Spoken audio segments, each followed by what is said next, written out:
Now from the University of Okoboji, it's Okoboji Broadcast with Jeff Thee. Welcome to Okoboji Broadcast, everybody. I'm Jeff Thee. I'm happy to have here with me today State Representative John Wills, who is on the ballot to be our state representative again. And John, thank you for joining me here today. Yeah, thanks for having me, Jeff. The blessing of redistricting puts you into a lot of different regions here for running for re-election this year. Yeah. And I know just by having watched your Facebook page, every day I see another selfie, hey, I'm knocking doors here in Grettinger or wherever. Right.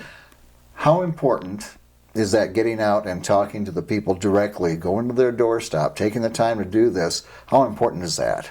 I think it's vitally important. You know, even when I don't have an opponent, I'll oftentimes go out, if I have a couple hours free sometimes, I'll just go out and knock on doors, or I'll go to the coffee shop.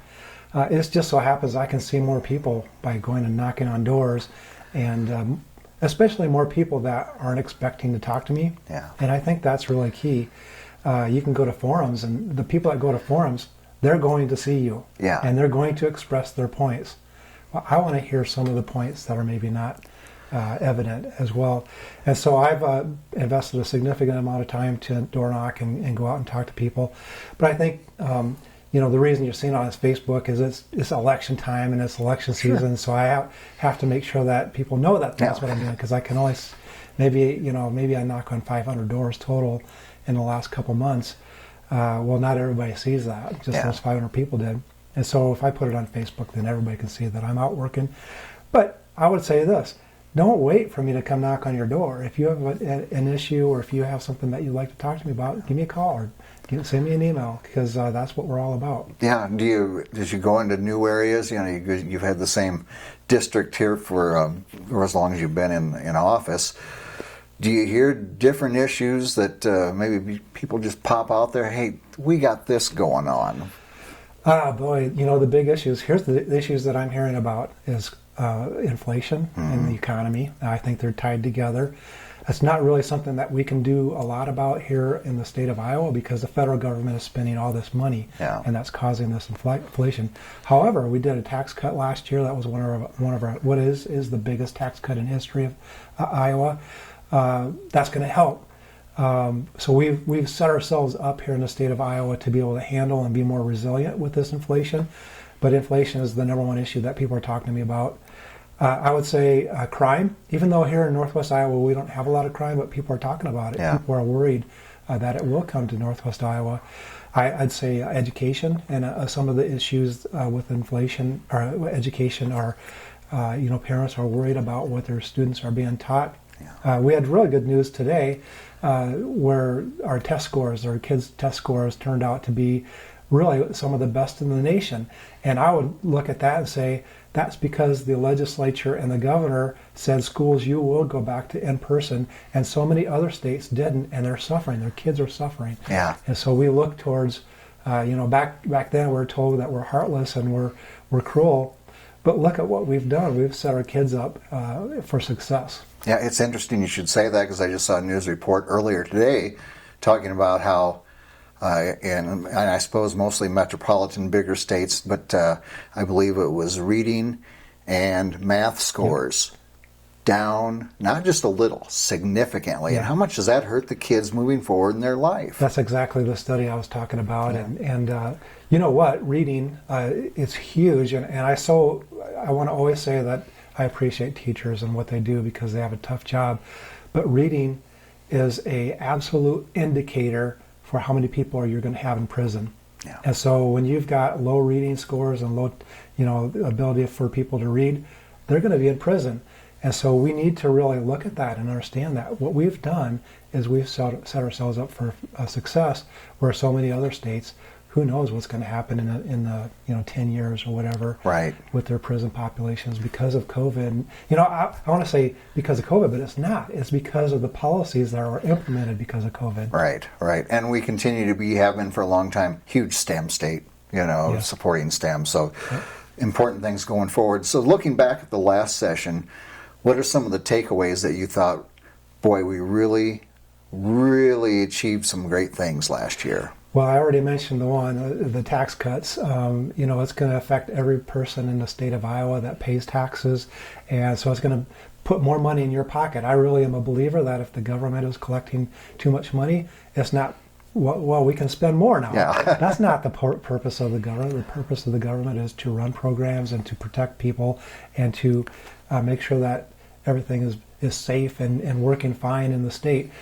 Well, if we're collecting enough money, then we can send the rest of that back to you, the hard-earned taxpayer, because it's your money. It's just that we've over-collected.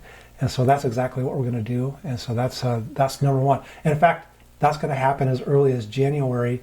Retired people are going to be able to start paying no income tax on their retirement income. Yeah. That's going to be awesome. We're going to be able to keep some people here rather than move to Florida for 6 months and a day. They're going to stay here for 6 months and a day and go to Florida. Yeah, exactly.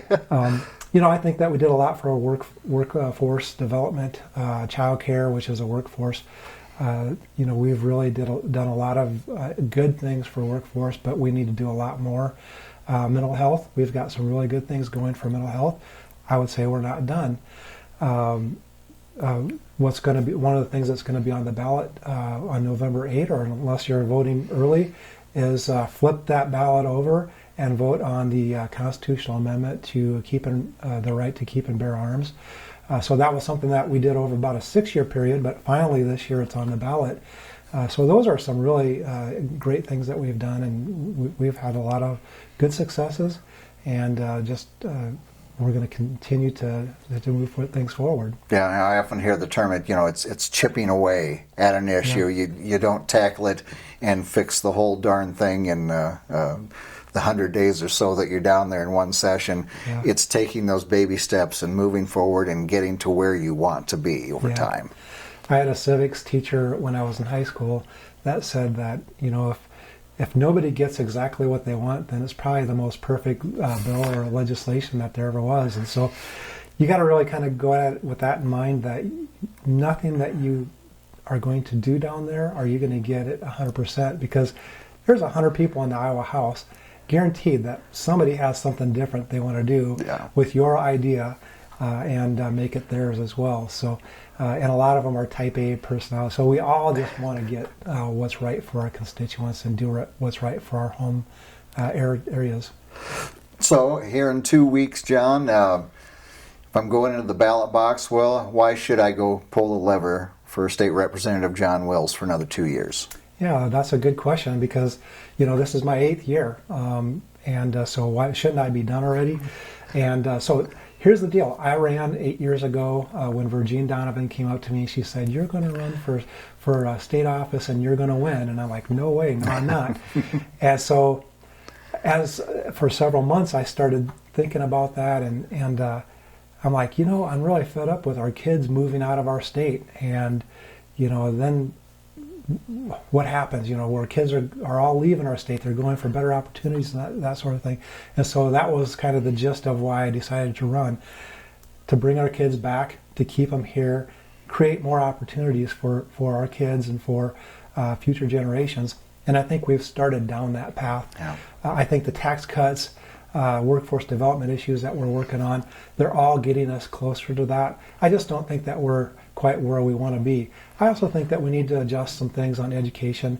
Some people say, "Well, you've got some pretty radical ideas on education, John." And so I look at them and say, "Listen, they were probably pretty radical ideas when people said we got to move out of these one-room schoolhouses, 70 years ago." Yeah. And so education has to change right along with the way that our civilization changes. And so I think there's some changes that would be very positive.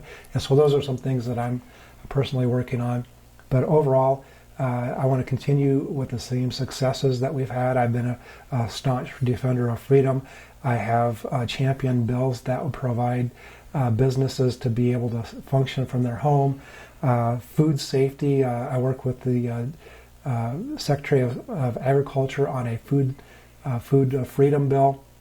But beyond that, I've developed coalitions. I've developed the friendships and the ability to be able to get things passed. I'm effective. And because I'm effective, I was elected to the Speaker Pro Tem position 3 years ago. And so that's the number 2 position in the state of Iowa. I can influence policy and I can make sure things happen. All right, very good. All right, well, thank you for taking time with us here today. Well, thank you for having me. It's very, very nice. Yeah, absolutely. State Representative John Wills, again, on the ballot in 2 weeks. Right here on November 8th, we want to thank him for joining us. We thank you for watching us right here on Okoboji Broadcast. Okoboji Broadcast from the studios at historic Arnold's Park Amusement Park is brought to you in part by the Scott Troutman State Farm Agency in Spirit Lake, Quest Wealth Management, a financial advisory practice of Ameriprise Financial Services, advisor Jan Spielman, AJ Spielman, and Erica Wachholz. The headquarters of the University of Okoboji is at the Three Sons, open Monday through Saturday 10 to 5 and Sunday from 10 to 4. Bank Midwest, dream big, plan wisely, live well. Lakes Regional Healthcare and a Vera partner. Ruthven Locker at the Lake, where carnivores are welcome on Hill Avenue in Spirit Lake. Beck Engineering in Spirit Lake. Be Radiant Laser Skin Studio in the Okoboji Plaza in Okoboji.